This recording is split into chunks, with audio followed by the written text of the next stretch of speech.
A nombre del equipo investigador les damos la cordial bienvenida a este espacio y agradecemos a quienes hoy hicieron posible el lanzamiento en esta Junta de Vecinos. Nos reunimos en un lugar profundamente significativo, escenario de los acontecimientos históricos que dieron origen a esta investigación y donde la organización popular, como decía la Renata, la solidaridad y la memoria siguen siendo parte de la identidad de la Hermida. Quiero invitar a este panel a Carmen Calderón. Adelante, Carmen. Recibámosla con un aplauso.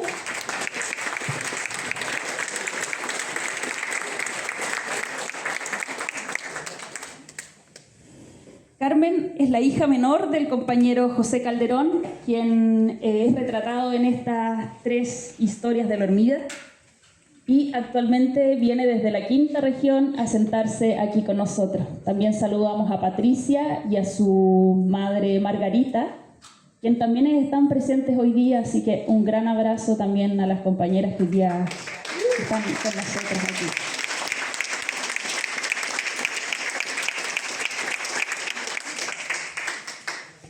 Quiero invitar también al panel a Hernán Reyes.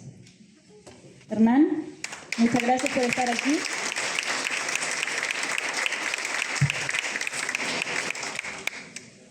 Hernán es hermano de Agustín Reyes, nuestra segunda vida detenida de la Hermida y quien fuera integrante del Frente de Estudiantes Revolucionarios durante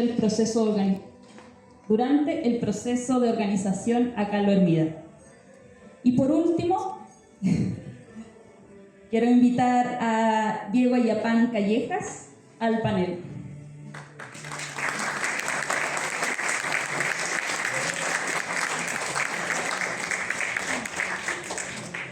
Diego Ayapán, para quienes no lo conocen, porque es muy conocido aquí en la Hermida, es profesor de Historia, integrante también del Taller de Memorias Populares de la Hermida, y también es vicepresidente de la Junta de Vecinos número 19, Los Héroes, es donde están sentados ahora. Bien, con este panel de 3 compañeros y compañeras, queríamos comenzar este diálogo, ¿ya? Y vamos a partir, a ver si partimos con Diego, para que nos pueda hacer una contextualización de este libro, dónde es producido, y que a partir de su conocimiento del territorio y su trabajo también en este taller de memorias populares. Y queremos agradecer también el permanente trabajo por la recuperación de la memoria local que tú y tus compañeros hacen en el territorio. Creo que es súper significativo también destacar el valioso trabajo que ustedes realizan. Así que quiero darte la palabra para que comiences y a contarles, así como para ir mediando. Vamos a tener 10 minutos aproximadamente por cada uno y luego vamos a abrir las palabras al público para que podamos hacer este intercambio. Mi presentación será breve, iré leyendo igual para no perderme. Es una presentación que busca destacar aspectos centrales del libro, no ingreso en las vidas de Calderón, Reyes y Cubillo, sino más bien en la estructura del libro, para invitarlos a leer. ¿Bien? También agradezco la invitación a los autores y autores del texto, a Santiago Castillo, Renata Fuentes, Antonia Lois y Catalina Sánchez. Este libro, titulado 3 vidas detenidas en la Hermida, José Calderón, Agustín Reyes y Carlos Cubillos. El día de hoy, este texto se lanza al mundo, a la población y al público interesado en conocer las profundidades de la historia de 3 militantes del MIR, que son fundamentales para entender los orígenes de este sector, del 4º sector de la Hermida. Hablo de José Calderón, Agustín Reyes y Carlos Cubillos. Primero, contarles que el libro está estructurado en 4 capítulos, sin contar la introducción, y tiene una extensión de 126 páginas. La escritura del documento permite una lectura amigable para toda persona, sin perder la prolijidad metodológica. Es un texto bien documentado, ya que la investigación cuenta, como ya comentaron, con entrevistas en profundidad y fuentes primarias, prensas, escritos, documentos de la época, además de bibliografía. que le otorgan una contundencia historiográfica importante. Posee fotografías familiares, recortes de prensa y para mí algo importante, creo, para entender los aconteceres que iban a leer, un mapa, un esquema visual sobre la estructura política del MIR, permitiendo con esto comprender de mejor manera la relación de José, Agustín y Carlos con la organización y su acción en la Hormida.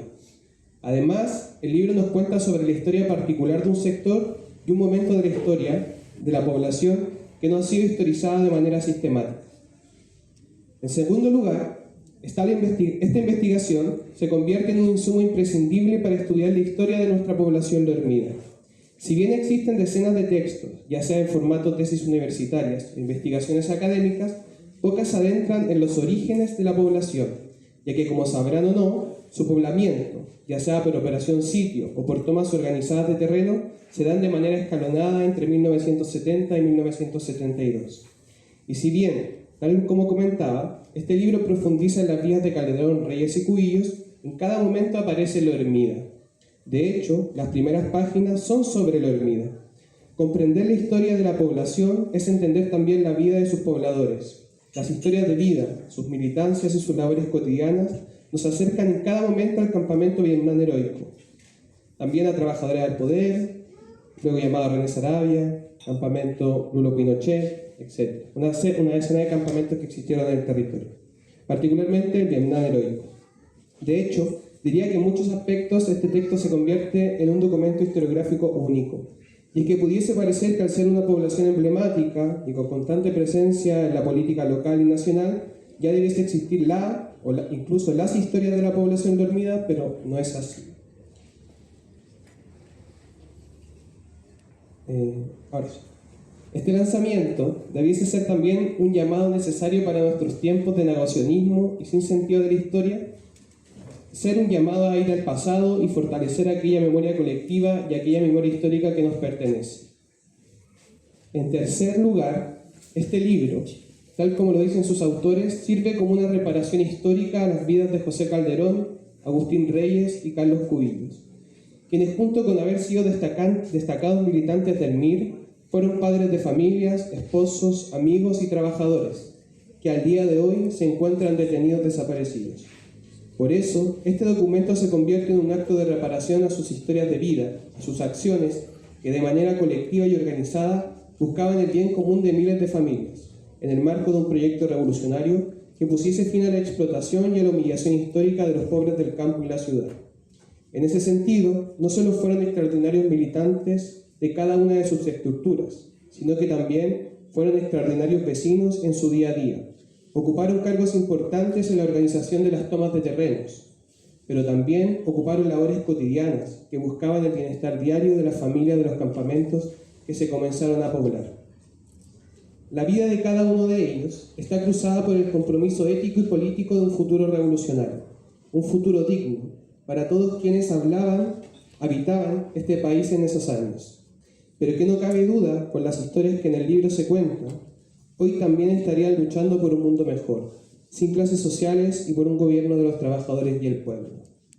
Para cerrar, me gustaría compartir unas palabras de los autores, lo voy a citar, que a mi parecer resumen la esencia y el objetivo del libro en un momento país y a nivel mundial que nos invita a todo lo contrario, a encerrarnos, a no vernos las caras, a salvarnos solos, a ser individuos carentes de proyectos y futuros posibles. Abro comillas, y para ir cerrando, este libro busca abrir un espacio de encuentro entre el pasado y el presente, entre la memoria familiar y la pública, entre la historia de la Hormida y la chilena. La recuperación de estas tres vidas no es solo un ejercicio de vocación, sino también un gesto de futuro. José Calderón, Carlos Cubillos y Agustín Reyes no fueron víctimas pasivas de la represión, fueron sujetos activos de un proyecto de transformación social que, aunque truncado, sigue interpelando nuestro presente. Recuperar sus historias es también recobrar la posibilidad de imaginar futuros diferentes, fundados en la solidaridad, la organización y la dignidad popular. Con eso, les invito a leer el texto, a profundizar en sus páginas. Como les decía, son 126 páginas, un libro cortito, pero muy contundente, historiográficamente, metodológicamente. No se van a aburrir, pero más allá de aburrirse, ¿no? Que a veces hay que aburrirse, van a aprender sobre la historia y sobre la vida de estas tres personas fundamentales para Lo Hermida. Eso, muchas gracias.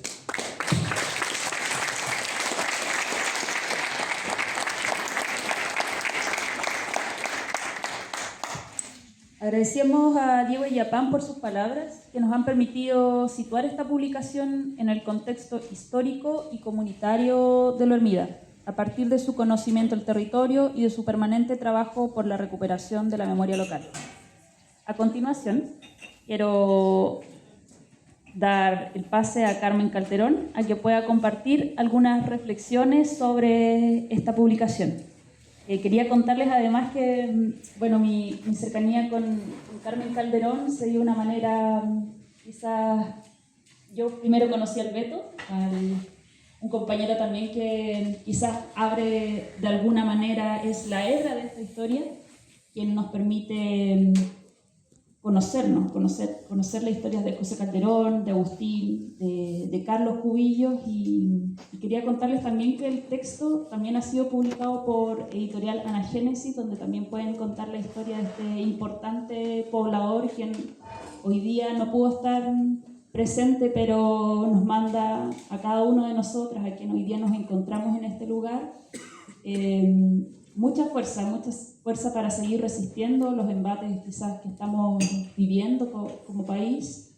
Y bueno, por mi parte yo quiero dedicarle este libro a Luis, si es que nos está escuchando por ahí alguna de las redes sociales, y claro, Luis Tureó. Y bueno, con Carmen me tocó escribir la historia de José Calderón, así que para mí hoy día es muy significativo estar acompañándote, conocer también a Hernán. Fue un trabajo bien difícil, tuvimos hartos avatares para poder hoy día estar sentados aquí y tener este libro en físico que pueden acceder todas las personas quienes están presentes hoy día. Se puede llevar un libro, por si no lo sabían. Así que ahora quiero dar las palabras a Carmen, a que nos pueda contar alguna de sus reflexiones a partir del libro de 3 vidas detenidas de Lo Hermida. Hola, buenas tardes a todos. Yo no tengo nada escrito, nada preparado, porque voy a hablar desde mi propia emocionalidad. Cuando Santiago y Catalina me proponen escribir un libro de mi padre, acerca de mi padre, yo no sabía qué es lo que iba a salir. No tenía ni la menor idea que iba a quedar plasmado en letras. Y de a poco fuimos desarrollando, fue un trabajo igual duro de memoria, a pesar de que mi memoria y la memoria de mi madre y de mi hermana siempre ha estado fresca y que siempre nos ha trasladado a nuestros orígenes, que son Lo Hermida, porque desde ahí es donde teníamos familia que conformaba un matrimonio con sus hijas. Y desde ahí donde se produce el quiebre y la separación, de acuerdo a los acontecimientos. Cuando llegó el texto a mis manos, lo leí. Quiero dar las gracias infinitamente a Catalina, a Antonia, a Santiago, a Renata, por ponerle tanto amor a la pluma, porque en realidad frente al horror de lo que vive uno como familia frente a una pérdida, este libro está escrito con mucho amor, tiene mucho amor dentro, y quizás también sea el amor propio que nosotros tenemos con nuestros seres queridos, que lo supieron bien interpretar. El libro me transportó hacia mi infancia, hizo replantearme mi propia vida, porque yo tenía 6 años, 5 años cuando llegué acá, a Lo Hermida. Y todos mis recuerdos de los nombres de los compañeros que llegaban a mi casa llegaba mucha gente, pero yo no entendía por qué. Y el libro me da la respuesta del por qué. Tenía muchos nombres en mi cabeza: Aníbal, Cristian, Beto, Mauricio, la Flora, la Alejandra, pero un montón de nombres que mi mamá constantemente nos repetía y nos hablaba y nos contaba la historia. Y en este libro vuelvo a enlazar con tu hermano, que ahora sé que era Aníbal, y yo a Aníbal lo conocía, llegaba a mi casa. En este libro vuelvo a enlazar a Cristian, que me acaba de decir mi mamá: Cristian, ahora sí me acuerdo, Cristian, él se agarró con los pacos una vez en el centro, y que sale en una foto así. Entonces, nuestras vidas están entrelazadas. Y también me responde un montón de otras cosas que yo tampoco entendía. No entendía por qué en mi casa nunca hubo alcohol. Yo pensaba que a mi mamá no le gustaba el alcohol, no tengo ni idea, pero todo lo que frecuentábamos y con la cantidad de gente que llegaba a mi casa, la verdad es que nunca hubo ni siquiera una cerveza. Y leyendo la historia que tú cuentas de tu hermano, tú hablas de que dentro, como compromiso de partido, de compañero, estaba prohibido el alcohol y pegarle a sus mujeres.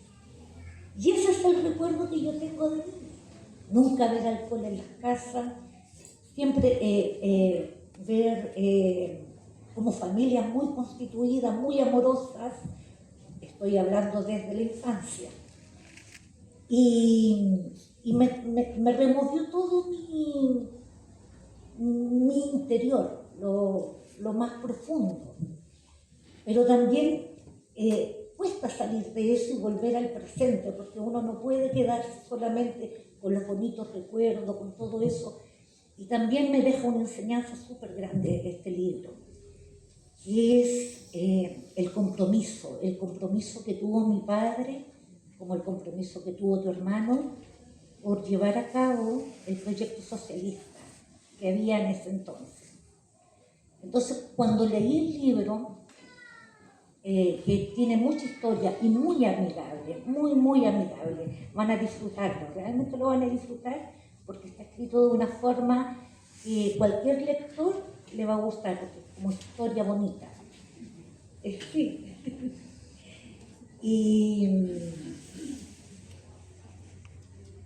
el capitalismo se mete por todas partes de nuestras vidas, con la música, con los malls, con los supermercados, con todo se mete el capitalismo.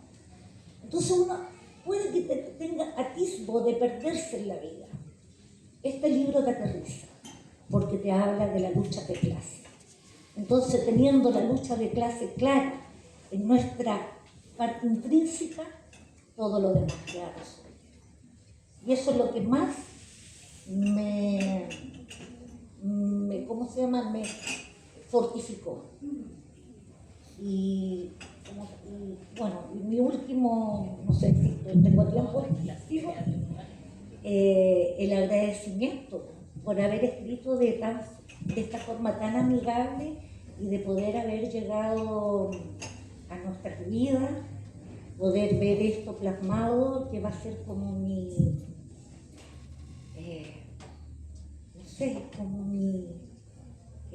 cable en tierra también, porque es muy, yo se lo recomiendo a los jóvenes,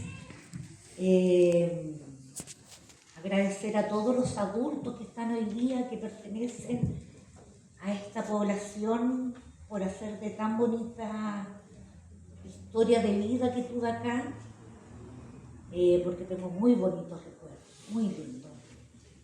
Agradecer a ellos y que puedan desplegarla, que puedan darle un poco de eso que está tan perdido ahora, que es la humanidad, la solidaridad, el compromiso, la entrega al trabajo en conjunto. Eso. Muchas gracias.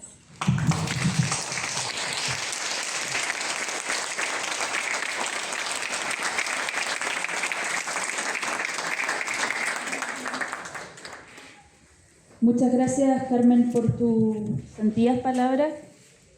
Yo quería detenerme en dos aspectos importantes que no he logrado, no se los conté. La primera tiene que ver con la foto de portada. Podemos ver que hay un padre, creemos que es un padre, y una niña. Con palitos de helado hacen una casa. Creíamos que era súper significativo esta fotografía y no otra respecto al territorio, porque es una fotografía que efectivamente está tomada en La Hormida en el año 1976 y corresponden a fotografías de un detenido desaparecido que se llama Juan Maino Canales, y su familia, la corporación Juan Maino en la Memoria, donó los derechos de esta fotografía que hoy día ven en esta publicación. Ellas no pudieron estar aquí, pero desde el territorio de La Hormida abrazamos también a la familia Larraín Maino o Maino Canales, quien hacen cesión de esta importante fotografía. Así como hay esta, hay otras varias, y la familia nos ha dicho que les gustaría quizás en un futuro saber dónde fueron tomadas estas fotografías. Y lo otro que quería decir es que hay un pasaje del libro que creo que es como para que queden con ganas de poder leerlo, y que habla un poco justamente, como dice la Renata, la importancia que tuvo la casa de Margarita como hito articulador también de otras movilizaciones, otras tomas de terreno en el sector. Y dice que hacia 1971 la casa de Margarita y José en La Hormida dejó de ser únicamente un hogar familiar para transformarse en un verdadero centro de operaciones del MIR. Para esta fecha, Margarita ya era una militante activa y convirtió su espacio doméstico en una sede desde donde se articulaba la expansión de los asentamientos del sector. Allí llegaba todo: diarios, pinturas, lienzos y materiales de propaganda. Y banderas, agrega.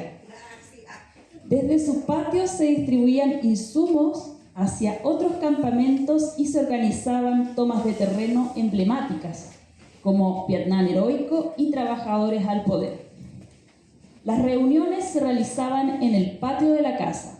En esos encuentros, los comités planificaban paso a paso las ocupaciones. Cada vecino aportaba una cuota para financiar la olla común, comprar velas y conseguir linternas para la noche de la toma. Fue en ese rincón del segundo sector de La Hormida donde la logística de la supervivencia y la política se fundieron, convirtiendo a nuestra compañera Margarita en una pieza clave de la organización territorial. Y esto nos pareció también súper importante destacar, que Margarita en su relato, y que fue una conversación que tuvo con la Carmen, quien también participa de manera activa como investigadora, recuerda con naturalidad que en su hogar recibió a algunas de las figuras más emblemáticas del MIR y del proceso de la Unidad Popular. ¿A quién me refiero? A Miguel Enríquez, Edgardo Enríquez, Bautista Bonchowen, Alejandro Villalobos, Andrés Pascal Allende y la compañera Laura Allende. Bueno, y ese es uno de los pasajes que encontrarán en la página 68 del libro. Y ahora quiero dejar con ustedes a Hernán Reyes a compartir sus reflexiones sobre esta publicación. Muchas gracias. Buenas noches ya a esta altura. Bueno, la verdad es que yo quiero agradecer toda la factura del libro, todo lo que se hizo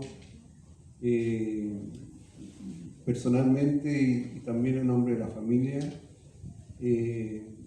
porque nos hizo reflexionar muchas cosas y pensar un poco en todo lo que había sucedido durante esa época.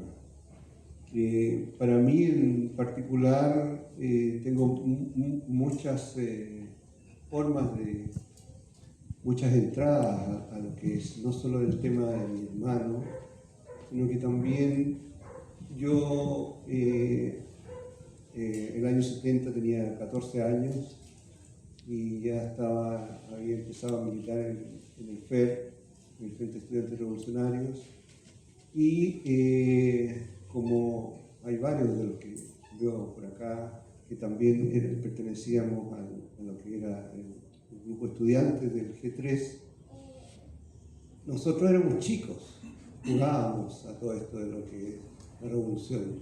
La verdad es que no sé cuánto entendíamos, lo que sí entendíamos era que había que la solidaridad, el compañerismo, el tema de la participación activa era algo muy importante, era algo esencial.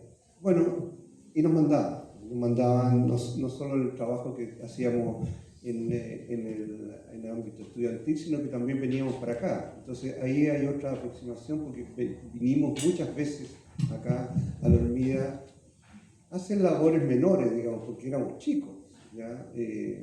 Nosotros veníamos a veces a cuidar, o a veces a estar con los niños, a ayudar en las construcciones, no sé, a repartir comida, en algunos casos se hizo un pequeño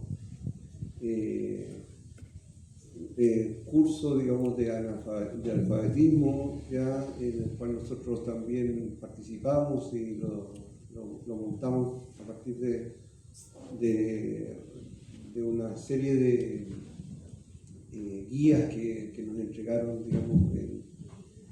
Y bueno, entonces para nosotros veníamos acá permanentemente, era parte de lo que era nuestro quehacer, fuera de lo que era el quehacer en el colegio, nos veníamos acá, no sé si a ayudar o a molestar, digamos. La verdad es que, pero veníamos y nos mandaban y teníamos que venir, digamos, era parte. Entonces, eso a lo largo del año 70, 71, 72, ya a mí fundamentalmente en el campamento Vietnam heroico, digamos, estuve muchas veces, digamos. Había a veces que venía en la noche y entonces teníamos que escaparnos de la casa, digamos, porque éramos chicos, digamos. Entonces, entonces, y el tema era el convivir y el desarrollar algo que era clave para que nosotros nos enseñaron y que era el trabajo acá en La Hormida y también en Nueva La Habana, digamos, y también en la población La Bandera, ya que era el desarrollo de una comunidad y de una comunidad con cierta base, digamos, que era, nosotros no entendíamos mucho, digamos, pero para nosotros nos parecía muy importante, digamos, que era todo lo que era el poder popular, digamos, ¿ya? Y ahí era la construcción de lo que era el poder popular. Y eso era comunidad, redes, apoyo, solidaridad, digamos. Es algo que hoy en día está muy escaso, digamos, y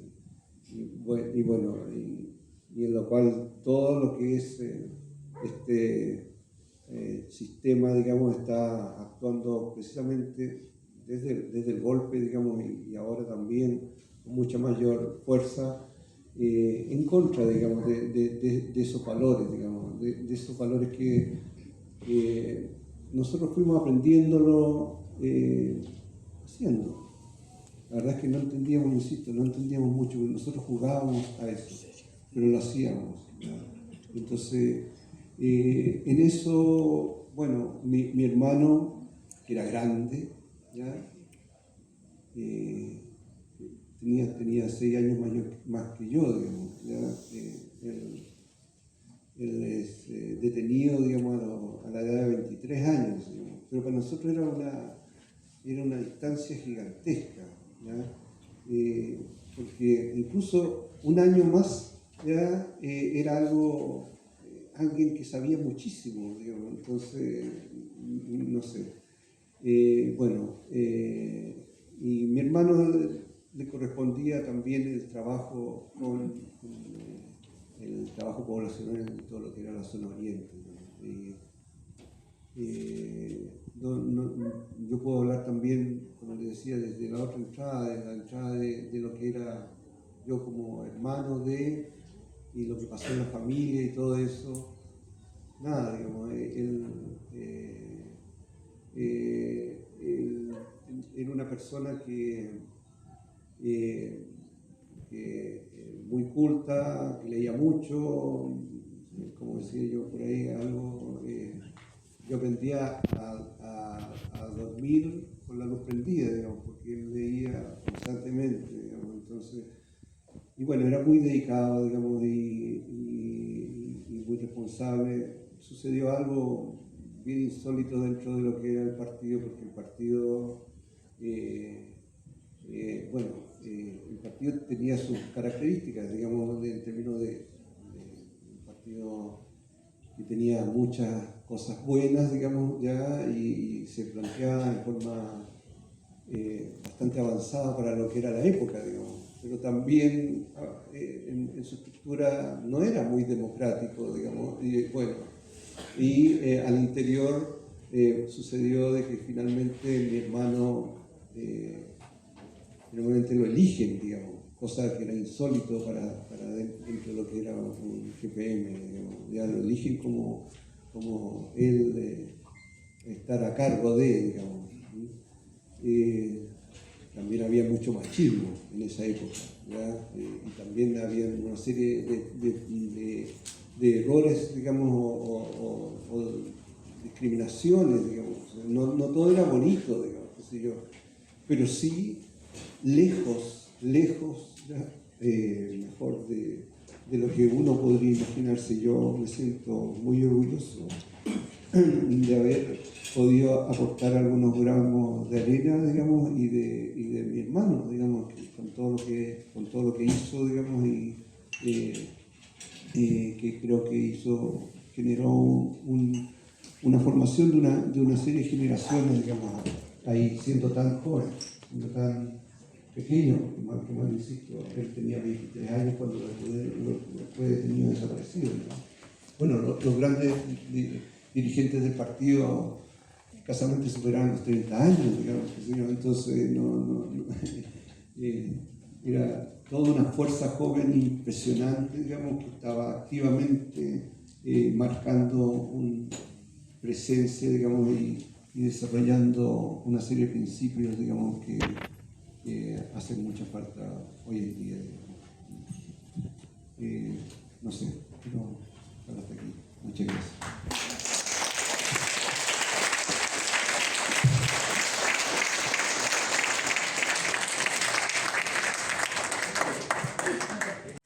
Mi nombre es Raúl, vivo en Macul. Me asombra, y enhorabuena que me asombre esto, los jóvenes que trabajan en este documento. Me da mucho regocijo el hecho de que la juventud esté involucrada en estos valores y en estos trabajos. Y sobre todo, por el hecho fundamental de que a los compañeros que en un momento dado desaparecieron, ahora los trae a la vida, ahora están acá. Y eso creo que es muy significativo en este momento, exactamente en este momento, precisamente por esa reivindicación del concepto fundamental que es el poder popular. Muchas gracias a las y los jóvenes que participaron en esto, porque nos dejan un gran legado y un gran proyecto para más adelante. Gracias. Hacemos parte del directorio de Villa Grimaldi. Queremos expresar nuestra profunda satisfacción por este proyecto, por un proyecto que surge de estos tres jóvenes, Santiago, Renata, Antonia y Catalina. Muchísimas gracias por este proyecto que rompe silencios, que construye memoria y sobre todo en días como hoy, donde atravesamos momentos difíciles a nivel mundial, a nivel nacional, donde se nos está cuestionando la memoria, donde se está negando nuestra memoria. Y bueno, y esto rompe. Yo acaricio este libro porque tiene un sentido muy, muy profundo. Hoy me encuentro con Hernán, me encuentro con Óscar, me encuentro con Carlos, me encuentro con varios compañeros del GPM3, que veníamos, como dice Hernán, a La Hormiga. A Hernán se le olvidó decir que veníamos a vender El Rebelde, ¿ya? Y ahí golpeábamos las puertas, bueno, y en verdad nosotros creíamos que veníamos a aportar, pero en verdad veníamos a aprender. Fueron muchas las lecciones que sacamos de La Hormiga, de la organización que había aquí. Y recuerdo un día domingo que llegamos y los pobladores nos decían, ¿pero qué están haciendo aquí, chiquillos? ¿Por qué no están en sus casas estudiando con sus familias? Y nosotros decíamos, bueno, que creemos que es importante estar aquí. Y yo creo que algunos están recordando esa historia y conversábamos mucho con los pobladores. Y al final yo recuerdo un día domingo que la conversación terminó en una pichanga que fue hermosísima entre los pobladores y los jóvenes miristas, que por supuesto ganaron los jóvenes miristas, eran más jóvenes, ya, pero ese compañerismo, esa solidaridad, ese abrazarse, que hoy día, como decía Hernán, hoy día nos abrazamos menos, pero aquí estamos reunidos los de esa época que seguimos, y eso es lo importante, seguimos con la esperanza de un Chile mejor, la esperanza de un mundo mejor, la esperanza de un mundo donde haya igualdad, porque eso es lo que nosotros, digamos, perseguíamos. Muchísimas gracias en nombre del directorio de Villa Grimaldi, a Santiago, a Catalina, a Renata y a Antonio, porque ellos son jóvenes, ¿no es cierto? Y recogen estas historias que no pueden quedar en el olvido. Eso es lo que nos están transmitiendo estos tres jóvenes. No olvidemos y transmitamos la memoria. Sigamos sembrando semillas para que la memoria continúe con el fundamental objetivo de que no se repita. Y sabemos que en cualquier momento se repite. Por lo tanto, tenemos que estar alertas. Eso es el llamado desde nuestro directorio. Estemos alertas. Mariana. Bueno, me sumo a las palabras de la Marce. Aquí también veo a personas queridas que fueron compañeros, compañeras de mi mamá, que también era mirista. Agradecer, por supuesto, a la Cata, a Renata, a Antonia, a Santiago, porque justamente así podemos hacer trabajos de memoria que además nos permitan reforzar estos lazos con nuestros territorios, que creo que son muy importantes para la permanencia de los sitios de memoria.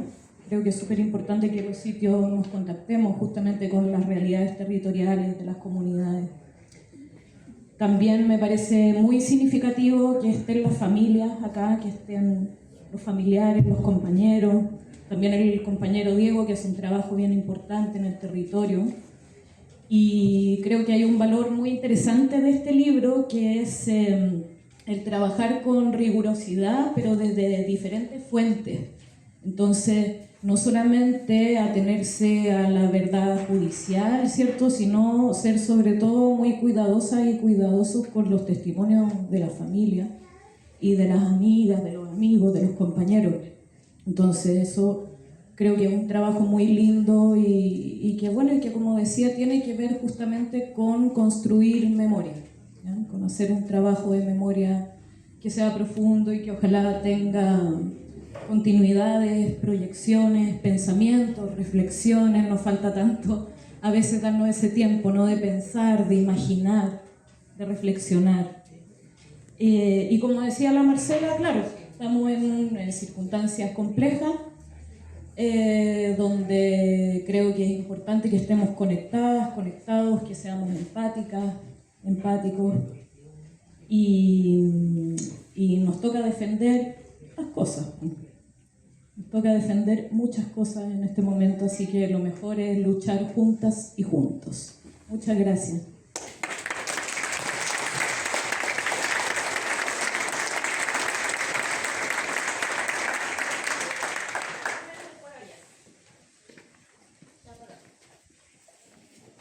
Hola, muy buenas tardes a todos y a todas. Mi nombre es Santiago Castillo.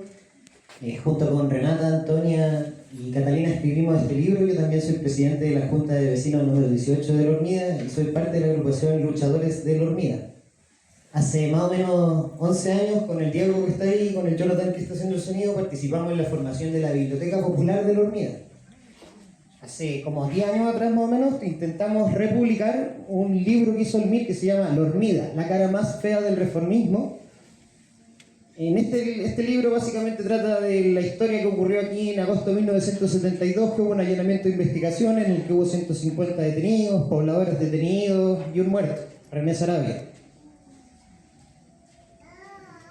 10 años después, yo junto con los tres, Renato también, hemos militado de forma social y política en la población, y esta historia regresamos a ella constantemente durante estos 10 años, y eso ha sido una forma muy privilegiada de aprender de la historia. En nuestra condición, no sé si les pasa lo mismo a ustedes, chiquillos, de activistas y de militantes, tenemos el privilegio de escuchar versiones de la historia de parte de los compañeros, de los vecinos y de los ex dirigentes que nos hablan con especial cariño, como intentando pasarnos la posta de una memoria que es muy importante. Siento que nunca me han hablado como un estudiante, siempre me han hablado de dirigente a dirigente, y eso es muy importante políticamente. En nuestras prácticas, en nuestras luchas en La Hormida en estos 10 años, que han sido muy activas, hemos estado en la lucha muy activamente en los últimos 10 años, especialmente en la revuelta social, en la toma de terreno de la Viña Cauciño. Estas reflexiones han estado hoy, y creo que al menos desde un punto de vista político, la política territorial del GPM o de los GPM del MIR y la política territorial del MIR, la política de las poblaciones del MIR, no está lo suficientemente documentada, y si bien hemos podido hacer historia oral durante estos 10 años de ella, de alguna manera este libro quiere aportar un poquito para tratar de entender una política que está poco documentada. El rol de los pobladores y los pobladores militantes del MIR en nuestra historia, y sobre todo de las pobladoras, militantes y dirigentes como Margarita, que está muy poco narrada por los grandes libros que lamentablemente siguen contando la historia de los grandes hombres, sean de izquierda o de derecha.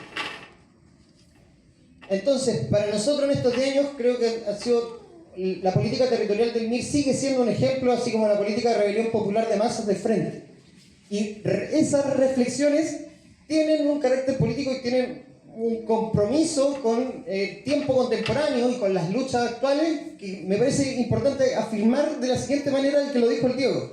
Los tres compañeros que intentamos rescatar, que intentamos poner en valor su historia, eran tres militantes del MIR. Y ser militantes del MIR significa que eran marxistas, que eran revolucionarios y que luchaban por la construcción del poder popular y el socialismo en Chile. Los compañeros y las compañeras que nosotros han sido nuestro ejemplo en esta militancia de 10 años, tienen todos ese rasgo. No eran quienes luchaban por esta democracia de mierda, eran quienes luchaban por una transformación radical del sistema. Y eso es lo que a nosotros en última instancia, o quizá en primera, nos gustaría que sirviese este libro, que sea una herramienta para las luchas del tiempo presente. Que la memoria sirva para la pelea, si no, no sirve.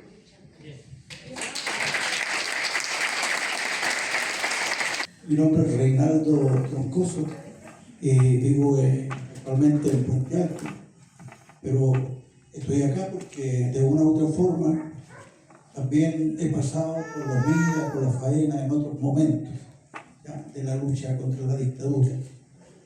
Me tocó conocer entre Álamos a Víctor Toro. A través de él pude conocer posteriormente a compañeras de la bandera que participaron de la toma 26 de enero, ¿ya?, y conocer una historia de lucha importantísima y heroica de los camaradas del MIR. Yo también fui militante de este partido. Y quería decir en esta oportunidad que la historia del MIR comenzó siendo una historia de convergencia revolucionaria y de concreción de la unidad revolucionaria en la Federación del Pueblo Cruzado el 15 de agosto de 1965. Pero lo que estamos viviendo penosamente hoy día es lo contrario. Es el desarme de esa historia de unidad. Es la atomización de esa historia de unidad. Y claro, este trabajo de memoria sirve justamente para darnos cuenta de lo que nos ha pasado, lamentablemente, con lo que fue la dictadura y su proyecto de refundación del capitalismo en Chile. Y creo que esta memoria nos serviría de mucho si no nos alecciona para rescatar precisamente lo que nuestros compañeros y camaradas nos hicieron para constituir un solo proyecto de clase unitario que nos dirigiera hacia el socialismo. Algo que muchos todavía guardamos como un horizonte estratégico, como un horizonte necesario. Pero hoy en día se afirman los átomos, se afirman los caudillismos, se afirman las desviaciones pequeñas burguesas, digamos, de la vanidad, del egocentrismo, la egolatría. Yo quiero tener una organización para mí, para hacerme famoso, para hacerme conocido. Miguel no pensaba así, Miguel Enrique no pensaba así, Bautista Anchoa tampoco pensaba así. Fue una playa de compañeros, camaradas, digamos, que lo dieron todo comprometidamente por un pueblo, por una clase, sin esperar condecoraciones, ni mucho menos. Entonces creo que la reflexión que tenemos que hacer es ¿qué nos hace falta, digamos, para querer la unidad revolucionaria? ¿Qué nos hace falta para querer la unidad de clase? Porque la clase enemiga está muy unida y sabe lo que quiere. Y hoy día más que nunca sabe lo que quiere. Pero nosotros empezamos como a confundirnos y a no saber hacia dónde dirigir nuestros pasos. Eso hay que retomarlo de estos ejemplos que son verdaderamente muy importantes porque son compañeros que lo dieron todo. Gracias. Nuestro compromiso con la promoción de la memoria, la verdad, la justicia y la defensa irrestricta de los derechos humanos, entendiendo que los libros, la investigación, las artes y las culturas constituyen herramientas fundamentales para fortalecer una sociedad democrática, verdaderamente democrática.